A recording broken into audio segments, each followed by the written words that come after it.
Welcome everyone to this webinar about OUP. We've done a lot of webinars this year. I don't know how many of you have been able to join those over the past year, but this is the webinar that is all about OUP itself and your partnership with OUP at the institution that you are at. So please, throughout this webinar, feel free to write in questions. We are here to answer those. That's the point of this particular webinar. This webinar is geared towards people who are perhaps new to the tech transfer offices or the new venture offices or the innovation partnerships offices, whatever your office is called, at the universities that we work with, or those who are looking for a refresher on what it is that OUP does and the different offerings that we have for your universities. So we can go to the next slide. So this presentation is going to be presented by myself, Kirsten Leute. I'm a partner here at Osage University Partners, heading up our university relationships, and Jamie Testai, who I'll have introduce herself now. Hi, I'm Jamie Testai. I'm the Best Practices Manager here at OUP. I've been here for a little over 4 years now, and I manage our license database, our participation rights, and then I get to just produce a lot of cool content based on all the amazing things you guys are doing at your universities. Great, thank you, Jamie. And I'm also going to have Katie Mangles, who's working in the logistics background today and has been on all of our webinars this year because you may be interacting with her as well on our university relations team. Katie? Hi, I'm Katie Mangles. I am an executive assistant here at OUP. Been here for 2 years. I support Kirsten and the UR team, as well as one of our managing partners on the life science team. Great. Thank you so much, Katie. And we so appreciate all the work that you do on these many webinars, as well as our other programming. So we can go to the next slide.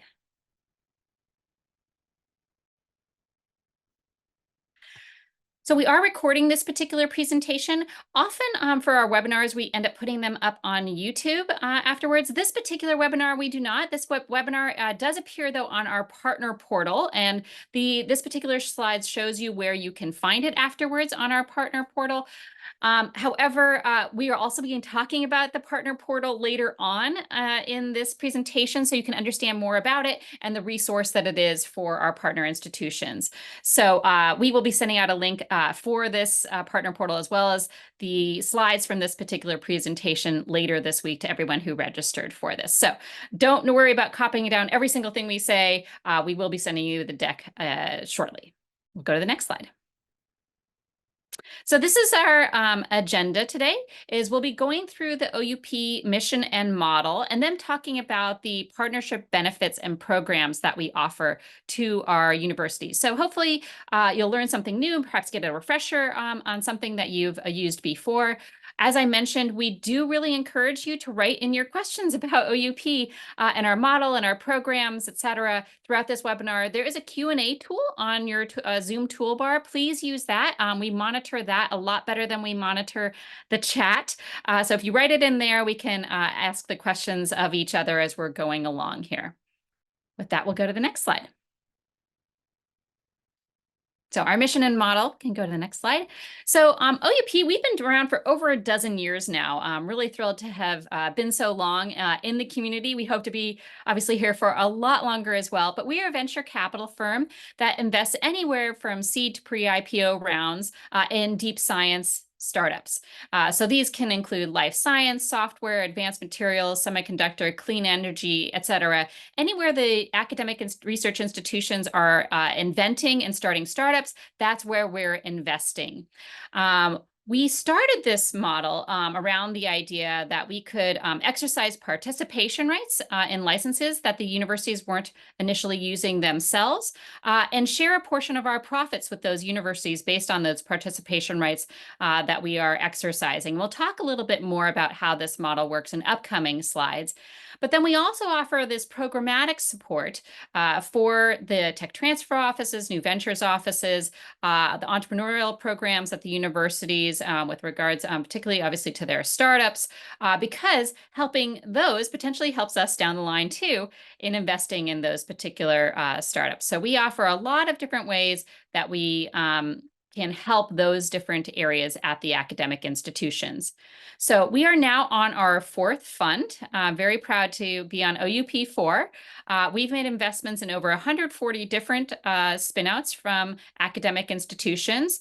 Many of those have had successful IPOs or acquisitions to date, and we have 19 team members who are really focused on high quality execution with regards to making those investments. So we'll go to the next slide.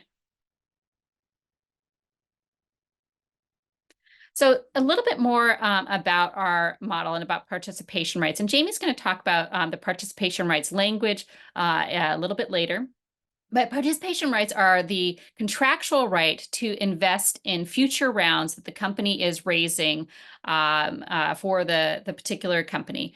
And so if they are going out and raising a round, the university, if it has something called a participation right, or sometimes it's called a purchase right, in their license agreement, has the ability to make an investment in a future round of that company.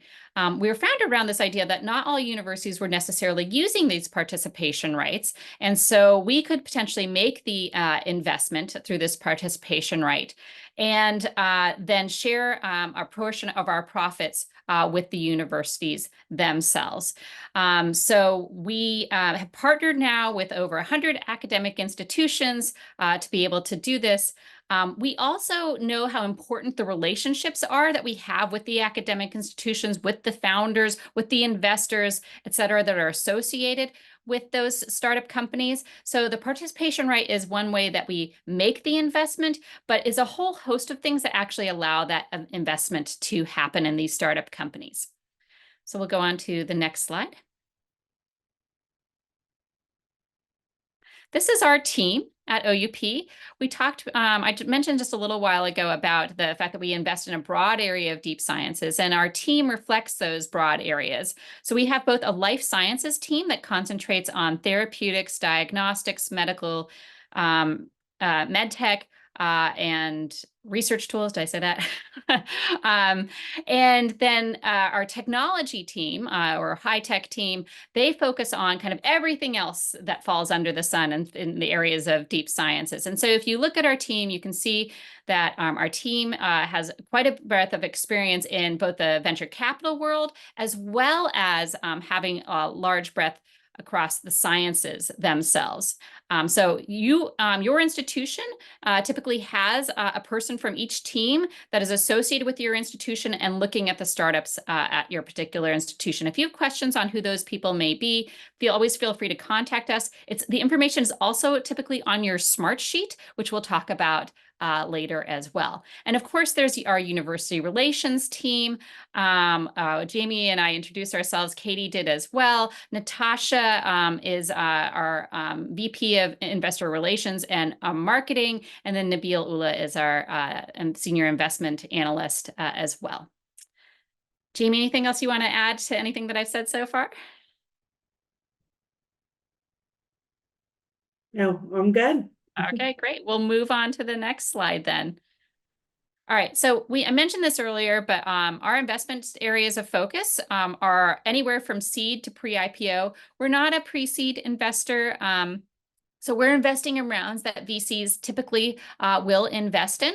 And we do a broad range of market sectors that we invest in as well, all those deep science areas that we talked about earlier. We do occasionally lead investments, but typically we're a syndicate investor and co-investing along other investors. So we can go to the next slide.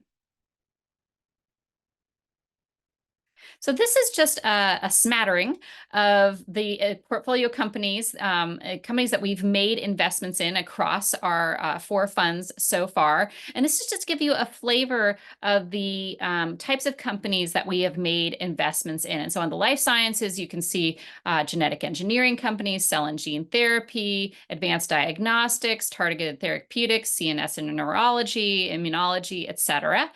And on the tech side, it's all over the place, but we have made a number of investments in the quantum computing and new architectures area, robotics and autonomous everything areas, machine learning, AI, and a number of investments in cybersecurity. We continue to heavily look at that particular area, and of course, climate tech, which has kind of had obviously a resurgence in the last few years here.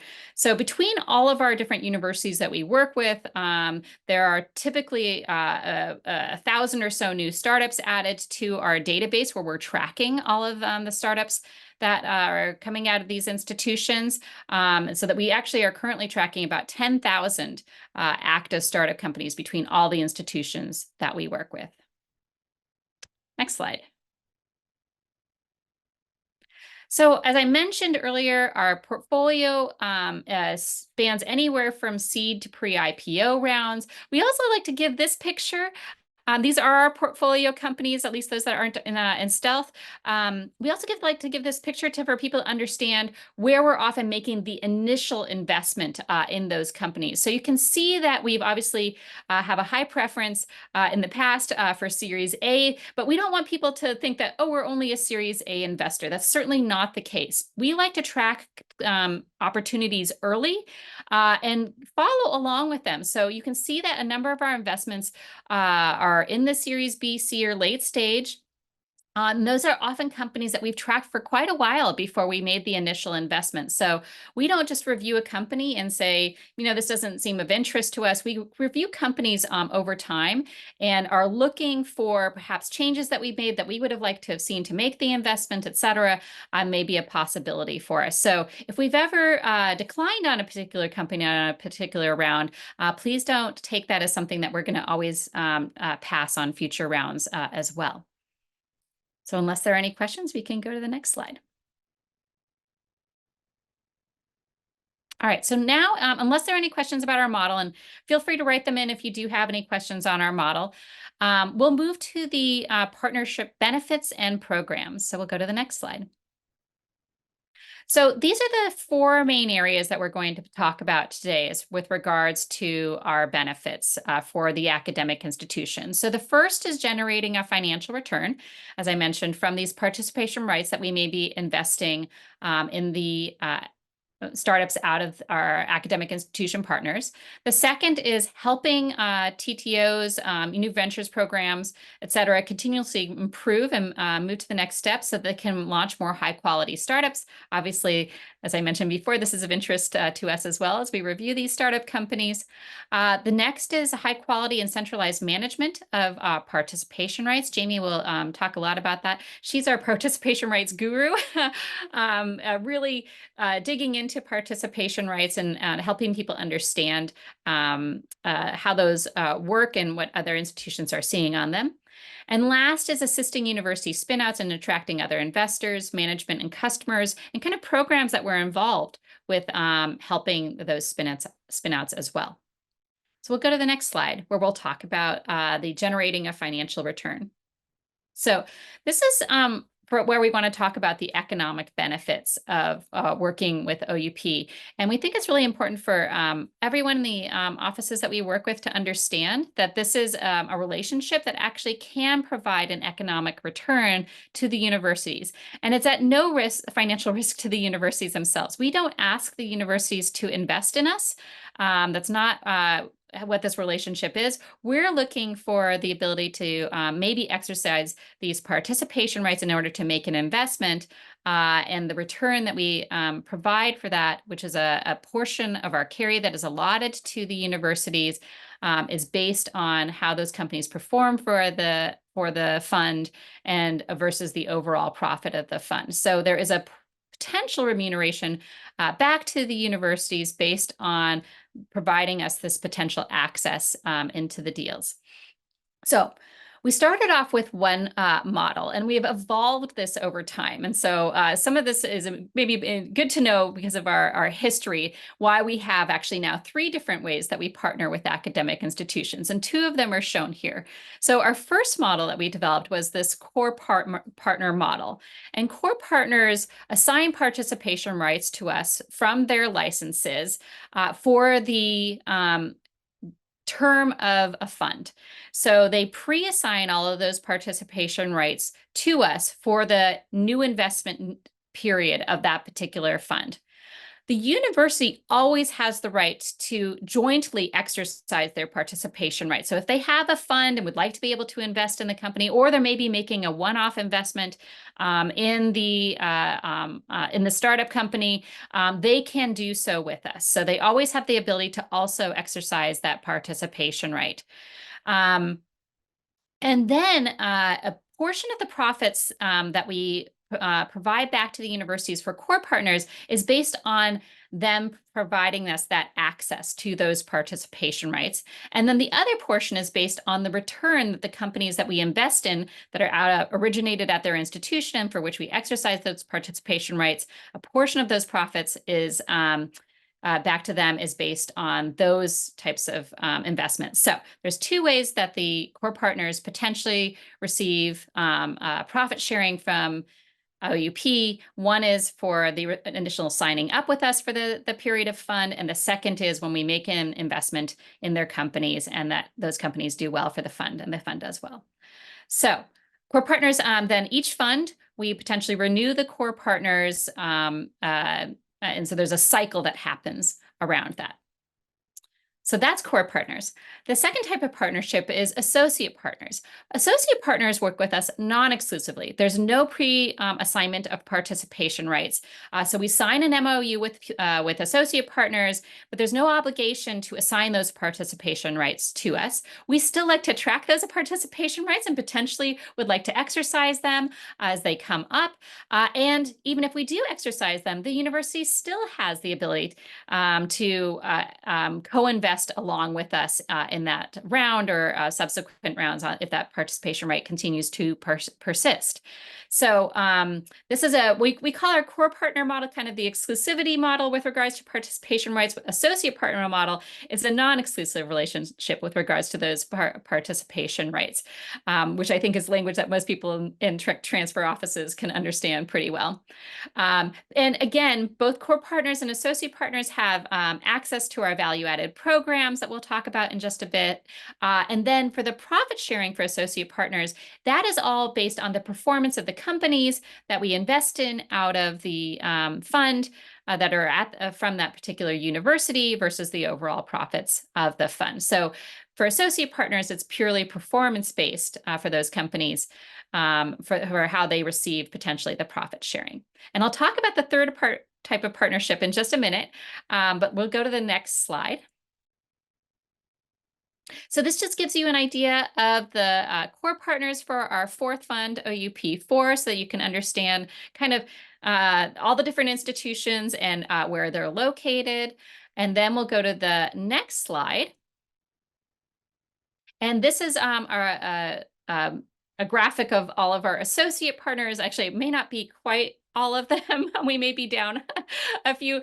This is one that's a little bit harder for us to keep up just because there are so many associate partners that we have with OUP. And we're really proud of the fact that across all of our partners that, we just have such a wonderful swath of academic institutions who are really producing the best academic startups in the world. So really thanks to you for being a partner with us and sharing information about your startup companies. So we'll go to the next slide. So this is where I'm going to talk about the new type of partnership, which is community partners. So we started this program about a year ago because we had so many institutions who were coming to us and saying, hey, we'd love to be your partner, but we maybe don't have that many startups yet, or we're kind of ramping up our startup program, et cetera. But we'd really like to be able to have access to these programs that you offer. And we see this as well, of course, people should have access to our programs. It's a way to potentially provide more about best practices around the community. So we started this type of partnership called Community Partners, where it's basically an email exchange. Instead of signing the MOU like we do with our associate partners, it's an email exchange that the community partners will have access to these resources. They'll tell us who in the office potentially we should be sending information about the resources to. We give them information about how to access the partner portal, et cetera. We also send the information to them on the participation rights and how they can use those in the license agreement if they aren't already doing so. and we add then that community partner onto the OUP partner portal for access. And we'll talk about how that works in just a bit. If we do end up investing then in a company out of a community partners, and we let them know over time, like what it is that interests us, and so they can think about what it is that could be a possibility for a portfolio company for us, and they can send us information on those as they see them. They would then potentially become an associate partner should we potentially make an investment in a company associated with a community partner. So we're very excited about this model. We've already had, I think, 7 institutions sign up as community partners in just the last year. And I think, unless there are any questions, we can move on to the next slide. Jamie. There have been no questions so far. So if you have any questions, please put them in the Q&A. But, I'm just going to really go over on some of the ways that we help the tech commercialization operations at your university. And I do want to really drive home the point that we're very mission driven to help our partners share tech transfer best practices and improve the outcomes for their new ventures. And we do, some of the ways that we do this is that we build programs specifically designed for the university tech transfer offices. So we're going to go into a lot of those programs in the next couple of slides. And then we have a dedicated university relations team. This is pretty unique for a venture capital firm for us to have this team. And then we really do have an internal culture that puts our academic partners first. So here, next slide. So going into some of the partners, and I'm going to go into a lot of detail about some of these. So this is just going to be a quick overview. But we have our OUP startup license database, and this is really to help simplify startup licensing for our partners. I do want to take this time to thank our core partners who contribute all their startup license financial information every year. And they've helped us compile this database of over 2,600 startup licenses. But the startup license database is one of my bread and butters here at OUP, so I'll go into a lot more detail about that soon. And then we also do our webinars, such as today, but we do various topics, industry sectors, licensing topics, and then sort of hot topics in the world of venture capital and startups. We also have our seminars. These are targeted education about the startup and VC landscape. And then we also have a virtual exchange, and this is really an opportunity for tech commercialization individuals to share best practices and network with the ecosystem. We do it around a specific topic. We just had our last one the last week in November, and it was around equity and change of control. And we had some really great conversations happen in that exchange. But next slide. And just to give you an idea of some of our overall university activity just in 2023, we're going to talk about participation rights and license database more, but I do want to highlight that we did 17 webinars so far this year. We are very survey happy here at OUP. Kirsten's going to talk about that at the end of this, but please fill out these surveys because we really do take all the comments and the suggestions that you guys provide and provide programming based on those suggestions. So to give you an idea, some of the suggestions, things that were suggested to us that we do is yearly we do a startup financing trends webinar.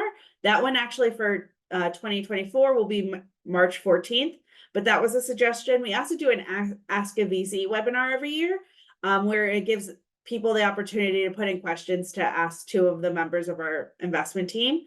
And then based on some suggestions, we did a patient data licensing webinar series. And then we also did a startup funding webinar series this year. And then next year, we're going to do a sort of an AI in the innovation space webinar series. But just to give you another quick look of some webinars that are ahead, we're going to be doing a Choosing Your Startup Attorneys webinar. And then also for February 7th, so mark your calendars now, we're doing an Under the Hood, working with VCs on life science company formation. And we have some really great colleagues at different venture firms going to present as a panelist. And then just one little quick thing on this slide. We're going to go into the partner portal pretty soon. I feel like we've been suggesting that along the way. But we have over 700 members into the partner portal. So I think that's a really great statistic showing how it's amazing that you guys are utilizing our resources. But if you could go to the next slide, Katie. So now we're going to talk about the license database. So we have this startup terms license database. That's a summary of startup license terms, going back all the way from 2009, 2010 to present. Once again, the core partners contribute their licenses, and we just recently added some associate partners contributing their licenses. We really want to make sure that the database is comprehensive when it comes to geographical locations, but also to making sure that the sectors are well represented and have adequate data. So we've invited some of those associate partners. So thank you for those who are contributing their licenses. We also try to compare the licenses across all these institutions on an apples to apples basis. But as you can imagine, that's not quite easy to do. So we try our best, but also you guys are working on such innovative technology. We really try to do an apples comparison when it comes to the comparables, but we don't always, it's not always quite the same, but we really do try our best. And I'll go into a little bit of how we have those conversations on the license database calls. And we did consult legal counsel to ensure the database did not create any antitrust concerns. Now, if you're saying, oh, this is an amazing resource, it sounds great, I really want to access it, how do I do it? We do it verbally over license database calls. You really schedule those mainly with me. And there's two ways you can really do that. First is, here's a picture of our partner portal. There's a license database tab. And if you see that little yellow circle right there, it's to submit a license database request. Just click there. There's a form. It gets sent to me. We start scheduling a call.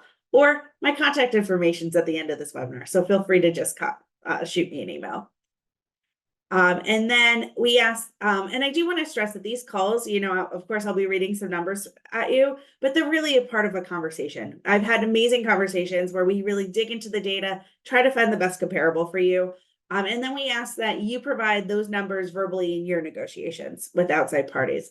And then everything we provided is aggregated and blinded. There's never an individual license term that's revealed.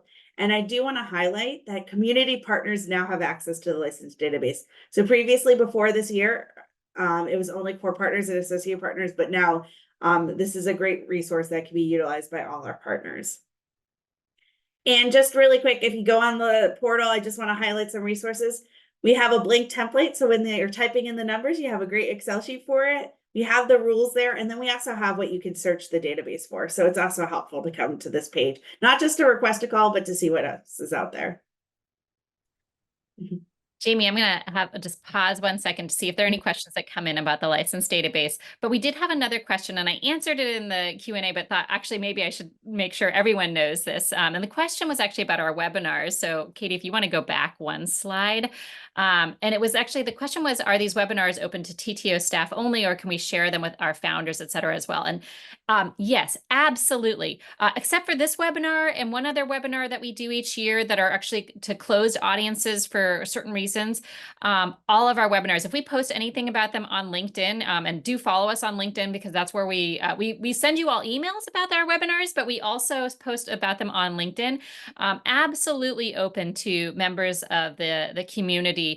We want these to be resources to your founders, et cetera. So you can see, actually, if you look at some of these, like, for example, the startup financing trends absolutely could be of interest to your academic researchers and entrepreneurial community.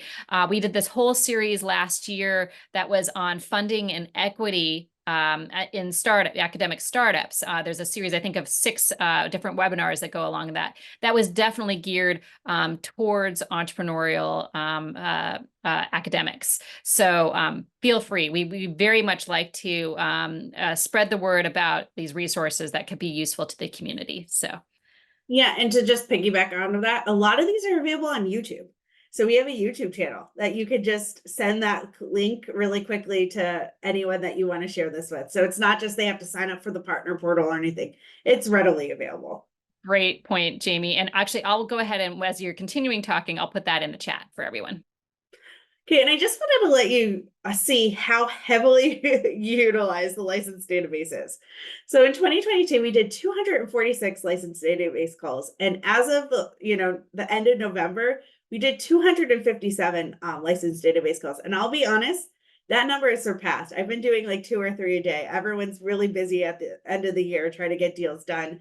And we are on track to have this be the most for year to date, the most licensed database calls we've done in a year.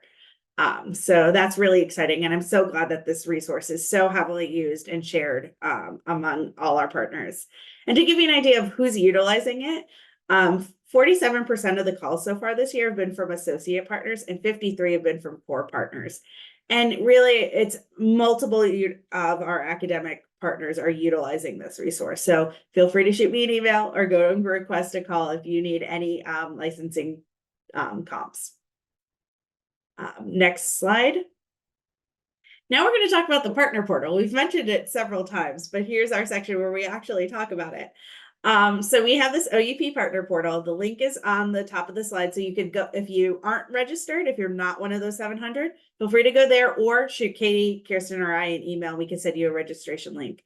And this is a resource for our tech commercialization offices. We do have a resource, a researchers section of the portal. You can see there for researchers that provides access to things like our webinars, etc. Some of the lists we've compiled, but it doesn't provide any access to the licensing resources that I'm about to talk about now.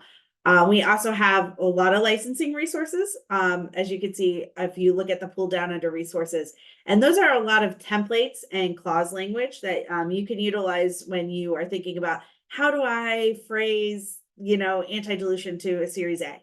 You can look at the clause language there and see what other universities are doing. And we're always expanding this. So if you want to send any templates or any clause language, please do forward it to Katie. And then we also have a lot of startup resources that I want to highlight here.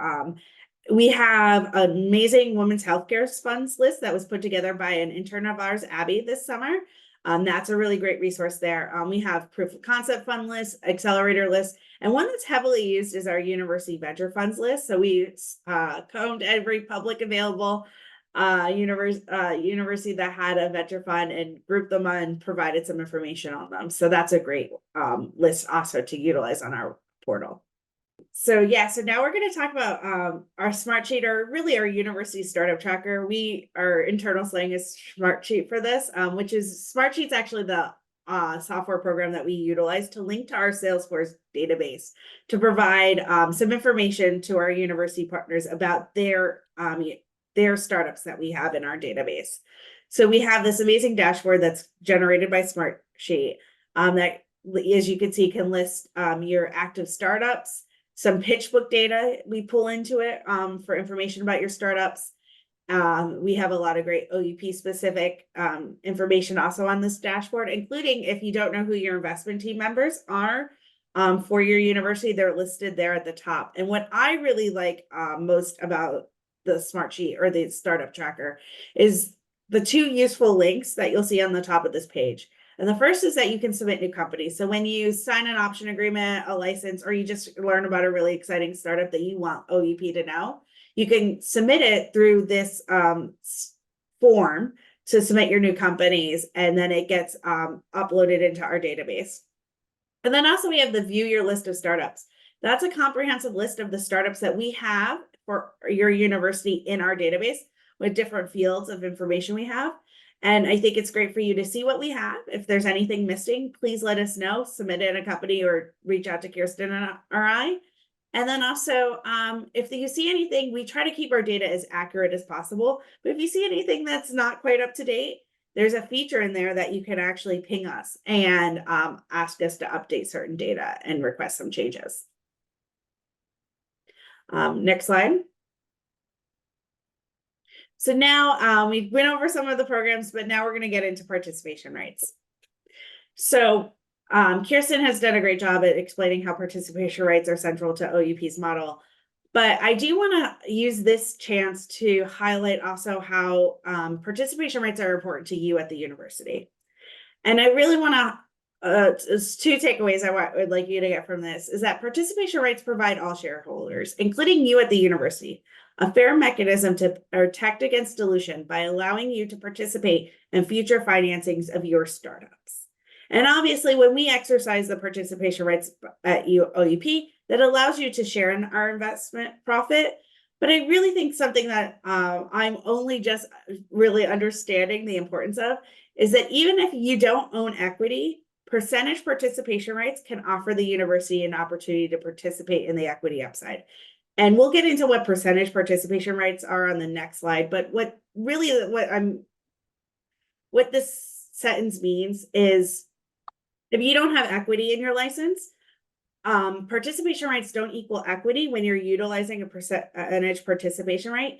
And this allows you to then, when your startup is raising its Series A, if the university has a mechanism to do so, participate in that Series A's financing, and then participate in the equity upside, even when you don't have that equity in the license. And it also helps you from getting diluted. And I do want to mention that we very actively track participation right clauses that we receive from you.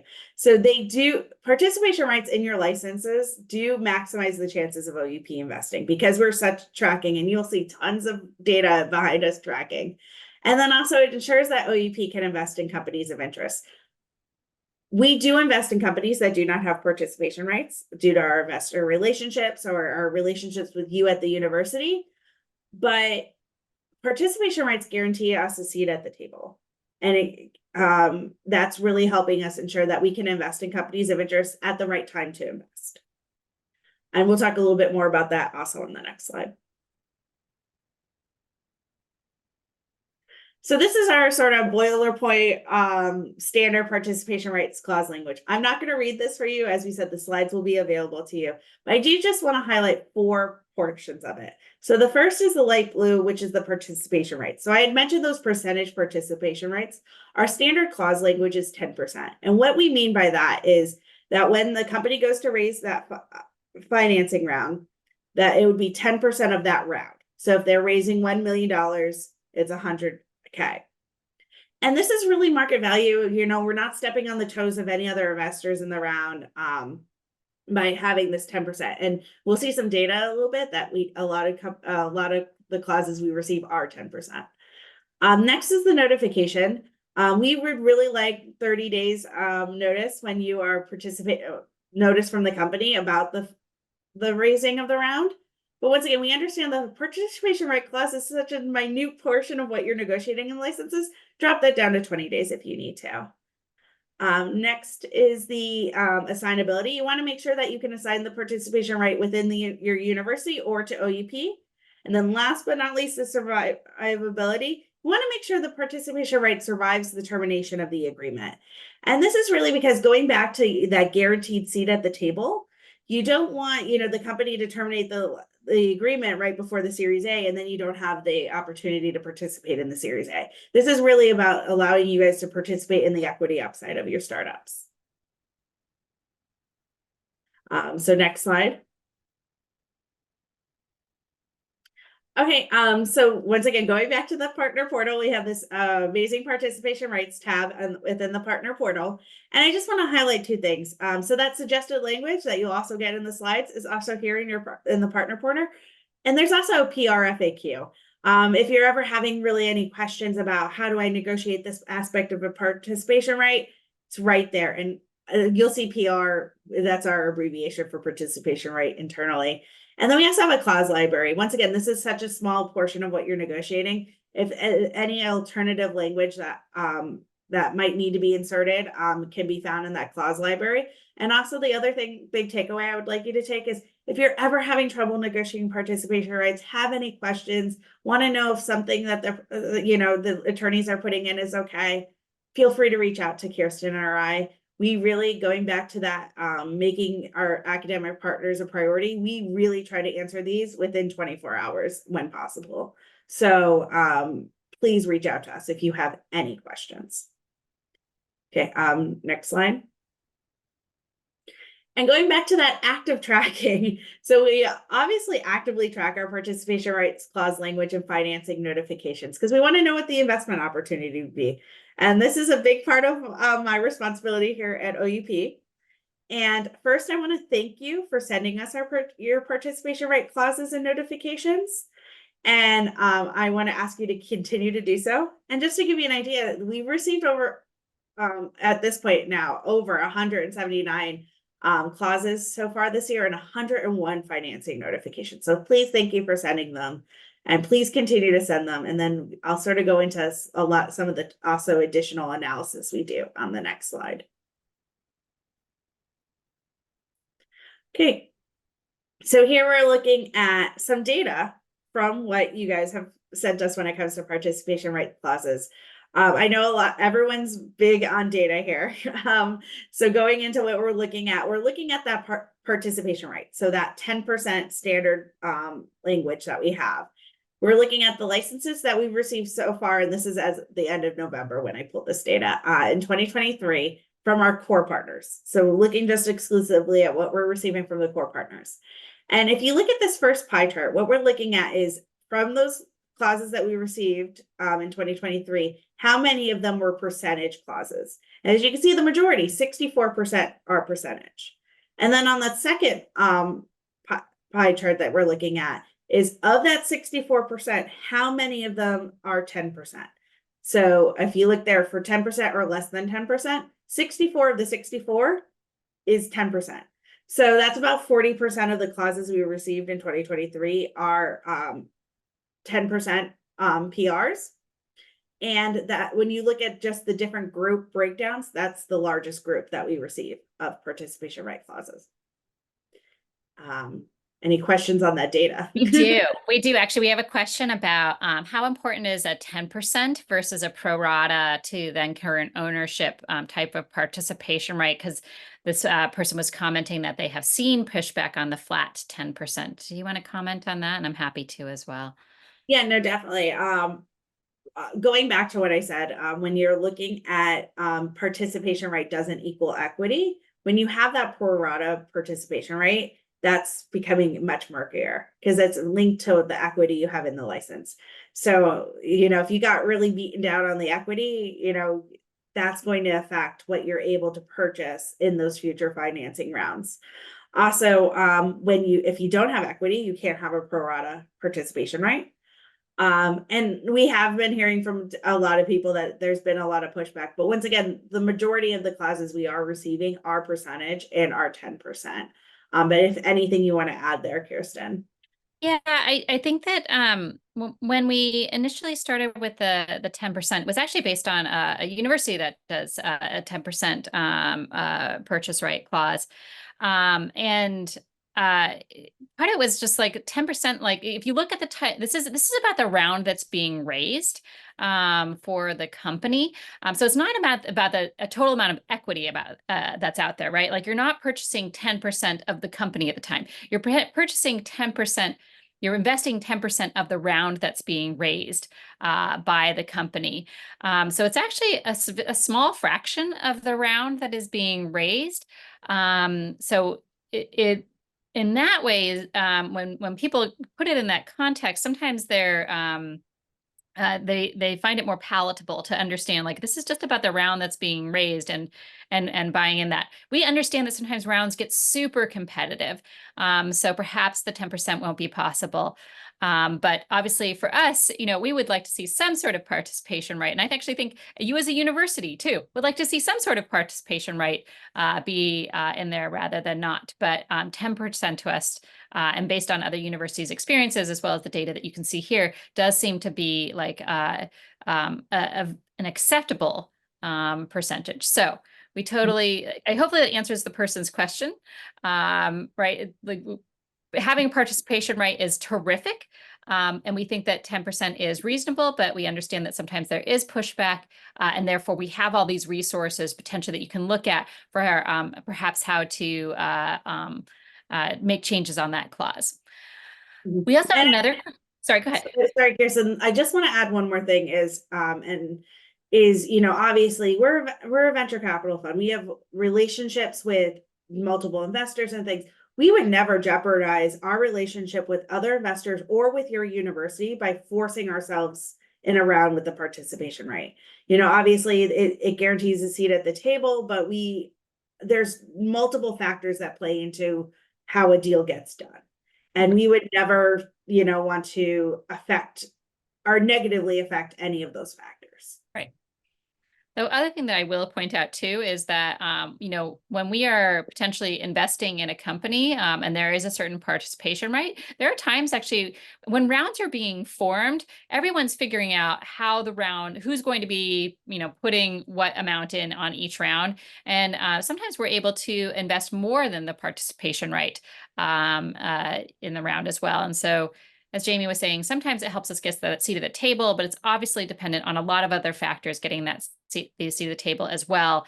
And yes, you don't want to be investing in a company where that company, the other investors, et cetera, really don't want you to be there. You really have to, it is a lot still about the relationships that you have with everyone else associated with the company. We do have one other question, and it's if there are multiple licensing agreements with the same startup from different universities, are the 10% participation rights stacking? And yes, we are. So first of all, we're seeing this a lot more in the companies that we're investing in out of your institutions, that there are multiple institutions having separate licenses. You know, sometimes it's through an IIA, through an interinstitutional agreement, but sometimes it is through separate licenses. And yes, you can't have, 5 universities that each have a 10% participation right. And so there are ways that we've been working with the universities then on making sure that there isn't this kind of overburdensome thing happening with regards to the participation rights. But the universities need to be thinking about this as well.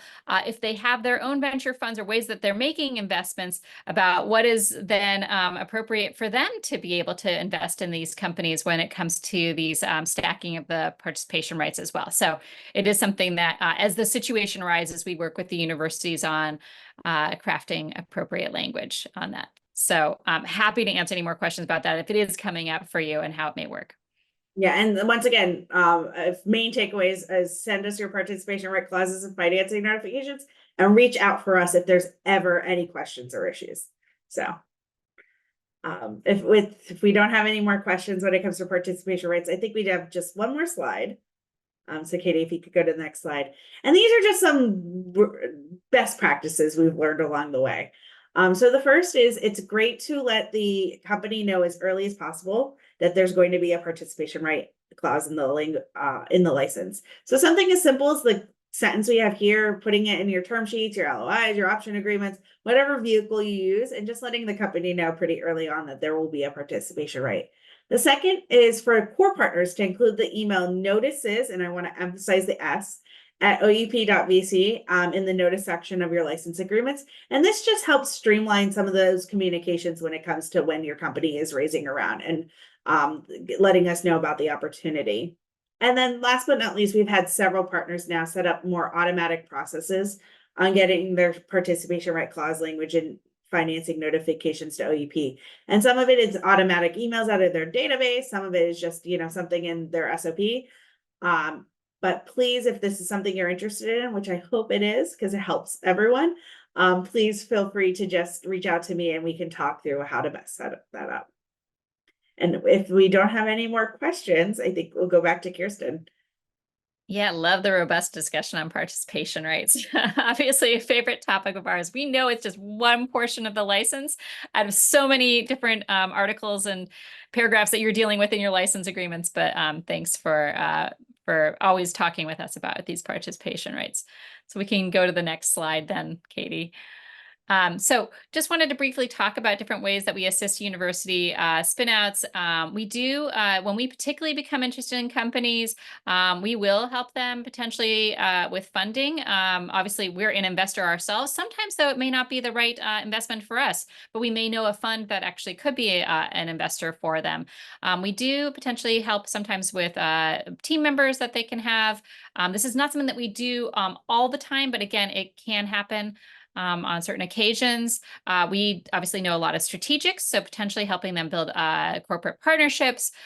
We work with so many universities that sometimes we can help them find complementary technologies, or if they're looking for something in particular to fill out kind of their IP portfolio, we potentially can work with institutions and do some scouting for them as well. We maintain a lot of active collaborations with other venture investors, corporations, and entrepreneurs that are interested in our deal flow. We'll talk about some ways that we collaborate with those folks in a slide here or two here. And then, something that we often will do is talk with PIs about their research and whether it is something that is appropriate for a startup. Sometimes we can kind of be the reality outside of the academic sphere about what we're seeing with regards to possibilities that are burgeoning areas for technology and startup companies. So we're always happy to talk with PIs, postdocs, grad students, et cetera, who have kind of like perhaps a big idea technology that could have a large commercial impact. That could be turned into a startup. And then we do, like I mentioned earlier, very early on in this, we do do a number of seed stage financings. So we don't just invest starting Series A, but we will invest in seed rounds with other seed investors. And very occasionally, we also work on company formation. But this is not kind of something that we do all the time. We're not just a directed company formation fund. Actually, we mentioned webinars earlier. We're going to be talking with some more company formation specialists in February. But we do occasionally do this. So we have some examples where we have done this in the past. It's this particular opportunities we particularly we look for in these situations. And then actually, I forgot to mention on the seed capital, actually, we actually just did do a seed capital investment in a company. I think it was last month, Jamie, is that right? Yeah. Okay. All right. We'll go to the next slide then, unless there are any questions. No. Okay, so just some ecosystem activities. We are involved in a lot of the entrepreneurial endeavors that happen at our partner institutions, being on the boards and committees for many proof of concept and translational research funds, also on strategic advisory committees. So we have some of the institutions noted on here where we're on different of these boards and committees, et cetera. Here, I'm sure there are a lot more. We apologize. We probably didn't put everyone on here where we're on some of these boards, but that is something that we like to do. Obviously, it helps us be more networked into the community at our partner institutions, and hopefully they're benefiting from our experience as investors. We also do a lot in the DEI and mentoring space as well, both mentoring on the VC side as well as mentoring on the entrepreneurial side. So as you will talk about, we work on Equalize. We have another slide on that. I'll mention more about that then. We do have a Inspiring Females Founder blog that Jamie has done the vast majority of the interviews for, where we've gone out and interviewed academic women entrepreneurs who have, they could be faculty, they could be grad students, they could have been postdocs when they initially started their entrepreneurial endeavors. They may now be with the company, they may still be in their academic position, but we went out and started these interviews because we were hearing from a lot of women who were these academic women founders. They really were looking for more people who had been in a similar position with them, and they maybe didn't have the mentorship, training, peers, et cetera, that they would have liked in their journeys. And so we started collecting these stories to provide information to others, and that would hopefully be helpful to others. So you can find that here. In the website that's located here. And then we, as I mentioned, we do a whole bunch of different ways that are mentoring. This is particularly our investment team who's doing mentoring of potential VCs and potential entrepreneurs. So this just gives you a smattering of those as well. Smattering seems to be my favorite word of the day today. We'll go to the next slide. Autumn. Oh, autumn's coming up. We love autumn. So we will be at autumn in San Diego. So excited. We go every year. And so we will be there. If you haven't met with us before at autumn, we run tons of meetings at autumn to meet everyone who's there and who's a partner with us. You can reach out to me or to Katie, who you met earlier, for scheduling on this. And then we have a Sunday night dessert reception that all of our academic partners are invited to as well from 8 to 10 p.m. We'll be sending out the save the date and information about that very soon, but you can mark it on your calendars right now. If you're planning on going to Autumn, come and join us. It's from 8 to 10 p.m. on Sunday night, and it's actually usually in a reception room then at the hotel, or maybe the restaurant at the hotel. We're still figuring that part of it out. But we're super excited about Autumn. We're a huge supporter each year of the Autumn annual meeting. So next slide. All right, Equalize. I mentioned I would talk a little bit more about this. So Equalize was something that we co-founded along with Nicole Mercier at WashU in St. Louis. It is a 6-month mentorship program culminating in a virtual pitch competition in June of each year. We are looking, we basically have women in academics apply who are looking for this mentorship and training with regards to their entrepreneurial journeys out of their academic institutions.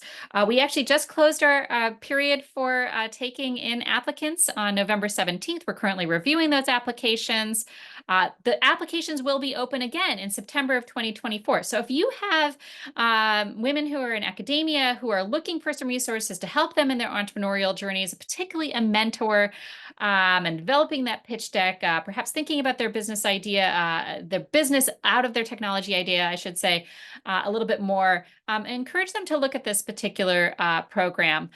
We previously had only had the program open to faculty members. We actually opened it to postdocs and grad students this particular year. And another new thing for Equalize in 2024, we are so excited to announce that we are going to be having an in-person day for all of our equalizers who are participating in the 2024 cohorts at Mass Bio in Cambridge on April 29th.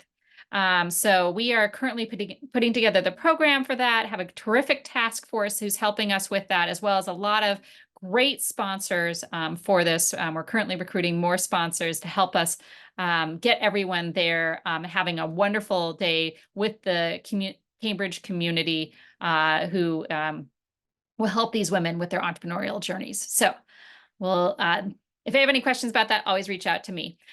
Next slide.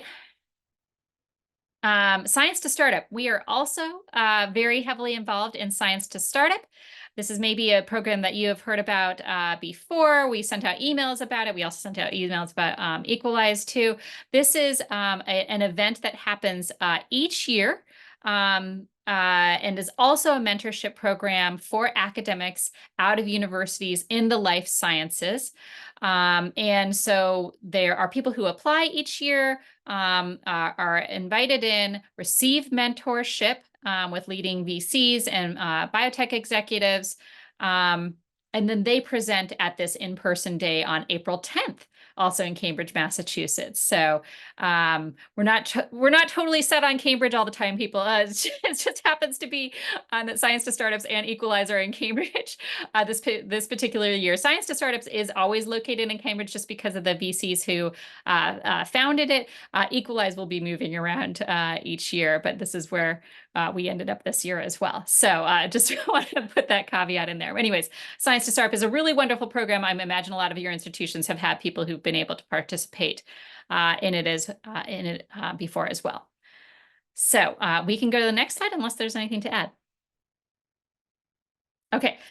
Jamin mentioned before, we are totally survey happy here at OUP, and it's because we love data. So we really appreciate that our partners provide us data. It helps us improve our activities all the time.